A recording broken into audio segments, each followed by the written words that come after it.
Coetzee. She can. It's 3-1. And suddenly the stadium has gone quiet. Save for the music. Her 200th goal in international hockey. They call her Pietie Coetzee. Her teammates call her Pietie. And when you look at the pedigree, 3 Olympic Games, Sydney, Athens, and London. Top goal scorer at the World Cup for hockey in 2002. She's played at World Cups. There's nothing you haven't done in the world of hockey. And Pietie Coetzee, you are the world record holder in terms of goals scored in international hockey. Still, even though you've been retired since 2014, no one has surpassed you. Welcome to Sport at 10. Thank you very much. It's good to have you here. And it's the end of Women's Month, so it's great to have a woman of your caliber in the studio with us. Tell me a little bit about starting hockey at age 16. Yeah, it sort of came naturally. I played it since I was 8 years old, and then at 16 I really had a mind shift to try and make the national team in that year, and it was successful. But you're a kid. Who thinks at 16 I'm going to play for the national team? No, but we all have dreams. It was a dream from when I was very, very young, so it was just something that I wanted to do. And then what kind of coach believes in a 16-year-old to join a national team? That's a very good point. I always thought the selectors were very desperate at the time. The desperation paid off because for the next 10 years, you were a goal-scoring machine. Yeah, it kind of came naturally. I think it was, I was just blessed that I really loved scoring goals and it was my job and I try to be the best at it. And then, Pietie, 10 years of fantastic career and you decide, I'm going to take a break. Yeah. Or at that point, retire, right? Yes. So you played for 10 years, you decide to retire. Why? I was really nervous. Financially, nothing was happening for me. So I was thinking, you know, I'm at that age, sort of mid-20s.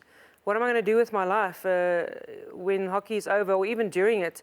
It's desperate times. You're struggling to survive. So I thought, you know, it's a good time now. I've been in the game for a very long time. I've kind of achieved almost everything that I wanted to. So I needed to look at my career and see where I'm going to earn some money. Is it that bad for an international hockey player? I mean, when I look at the goal-scoring stats by the time you were done, 282 goals in 287 international games. I mean, even Cristiano Ronaldo would be happy with that kind of scoring rate. Yeah. When you're that good, I know there's professional hockey somewhere in the world where you can earn a great living. Why were you not earning it? It came post my retirement, the professionalism, or partly professional. Like you have to be really, really good, and then you crack a sort of a mild contract in Europe, and you have to, of course, go and live in Europe to play, which is fantastic. I did that for 1 year post coming back. But still, you know, it's not the kind of money that you can ever come back home and buy a house from. It's just really day-to-day living expenses. So you go and do, what do you do when you retire in your 20s? I started to study emergency medicine. I was quite passionate about that, and I followed that passion for about 5 years. Paramedic? Yes. Became a paramedic saving lives? Yeah. How great is that? That's amazing. Well, try to save lives. Well, I mean, it's God's work, literally. Yeah. I mean, to get into an ambulance and go out there really tough work, and see the worst time in a person's life. Yeah, very, very cool job. And of course, I have a lot of admiration for that kind of people that goes into that line of work. But then, you're now doing the paramedic thing, you're putting food on the table, you're retired in your 20s at hockey. 5 years go by, and the phone rings. Yeah. And it's like, hey, Pietie, don't you want to come back and play hockey? Yeah. Is that how it goes? Let us sell you that same dream again, yes. And you're like, actually... It's a great idea. So you come back after 5 years of retirement? Yes. And it couldn't have come at a better time. It was just one of those that after the 5 years, it felt like I was in much better shape than I ever was before. So I had this 5-year gap where I did a lot of different kind of training away from hockey, and my mind was fresh, and I thought it's a great time to come and try it again. So you literally picked up the hockey stick, the rust. What is it like 5 years after having not played? The game has moved.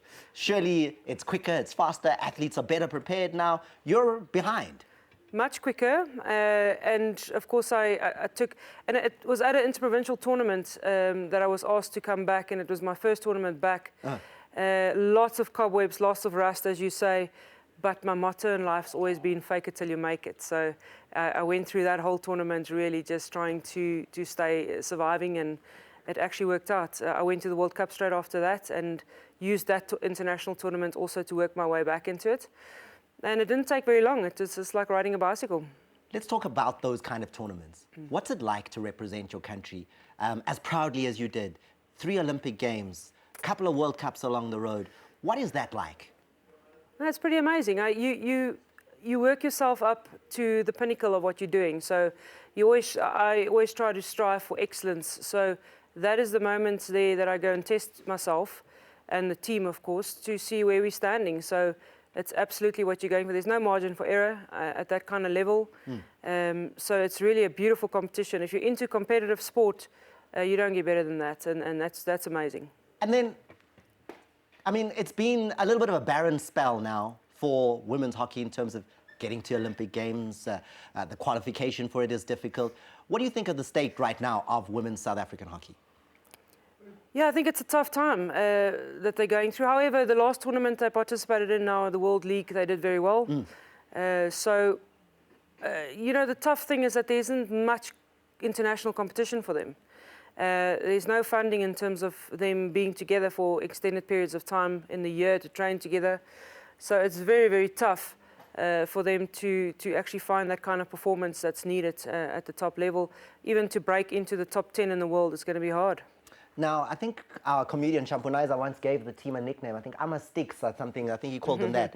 I'm going to stick with that name. Now, if you were in a position to change one thing or that thing that could take women's hockey, even men's hockey, hockey in South Africa to that level where we're competitive with the best, what would that be? Can I pick 2? 2. All right, the first is centralized training. So the national team needs to live together a bit like the Blitzboks do in Stellenbosch, where they train together all year and live there, and that's their job, that's what they do. And the second thing is to change mentality and just become mentally much, much stronger than most of our competitors are at the moment. Last question, Pietie Coetzee. With a career like you've had and the greatness that you've had, when you look back, what have you done for hockey? Oh, sure.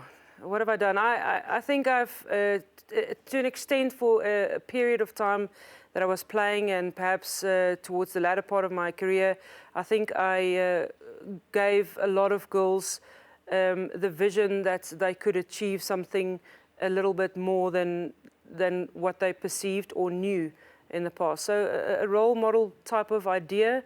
But also just maybe to an extent also the fact that goal scoring is a very unique skill set that's required. So the freedom to express yourself and doing it and the possibility that it's actually that you can do it, I think that's probably what I brought to the game in South Africa. The greatest goal scorer of women's hockey of all time, anywhere in the world, right here on Sport at 10, Pietie Coetzee. It's great to wrap up Women's Month with a woman of your caliber. Thank you for being with us, and thank you for the contribution to South African hockey. You gave up a lot, and we're really, really proud of the achievements that you gave us. Absolute pleasure. Thank you.